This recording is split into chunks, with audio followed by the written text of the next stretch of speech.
হরে কৃষ্ণ। শুধু ব্যর্থ চিন্তনেই আমাদের শক্তি ব্যয় হচ্ছে। আমরা ভাবি প্রতিকূলতা শুধু বাইরেই আছে, আসলে প্রতিকূলতা তোমার ভেতরেই তো আছে। সবচেয়ে বড় কুসঙ্গ আমাদের মন। জীবনে সৎসঙ্গ বা গুরুর কৃপা না পেলে তো বাইরের কোনো শত্রুর আবশ্যকতা নেই। তোমার মনই হলো তোমার প্রধান শত্রু। নিজের মনই সবচেয়ে বড় শত্রু হয়ে যায়, তোমায় নরকে পৌঁছবে। মনই হলো সেই জায়গা যেখানে আসল দৈত্য নিবাস করে। কাম, ক্রোধ, লোভ, মোহ, ঈর্ষা, দেশ এসবের হাজার হাজার ফনা। যতক্ষণ না ভগবানের চরণ এইসব রিপুগুলোর ওপর পড়ে ততক্ষণ নিস্তার নেই। যেমন মা পাখি তার বাচ্চার দিকে দেখে, সেইভাবে প্রভুর দিকে দেখো।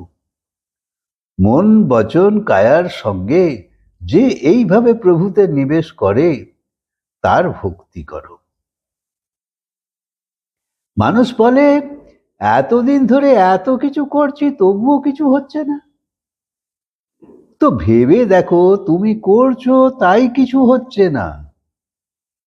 যে এখন কিছু করবে তবেই তো হবে। মায়ার প্রচন্ড সেনা চতুর্দিকে ছেয়ে আছে। কাম, ক্রোধ, লোভ, মোহ এসব হলো এরা সেনাপতি।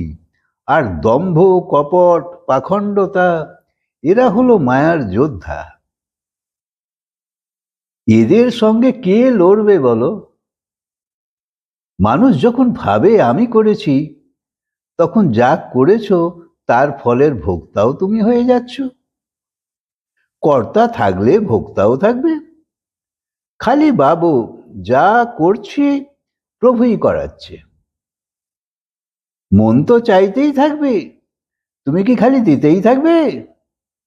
মন তো কখনো সন্তুষ্ট হবে না, এও তো জানো। দেখো, দেখতে দেখতে কালো চুল সাদা হয়ে গেছে, কিন্তু কিছুই দেখোনি, কিছুই বোঝোনি। তুমি সাদা চুলকে কালো করার চেষ্টাই খালি করছো। এরম করলে তুমি কি পাবে?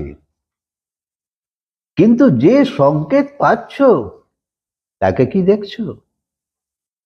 তোমার পরিবর্তন হলেও অজ্ঞানতা আজও যায়নি। বালক থেকে ক্রমশ তো বুড়ো হয়েই যাচ্ছে সবাই, হয়েও গেছো।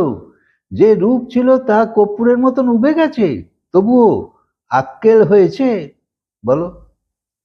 সংসারের প্রতিপত্তি তোমায় প্রভুর থেকে দূরেই তো নিয়ে যাচ্ছে। হরে কৃষ্ণ।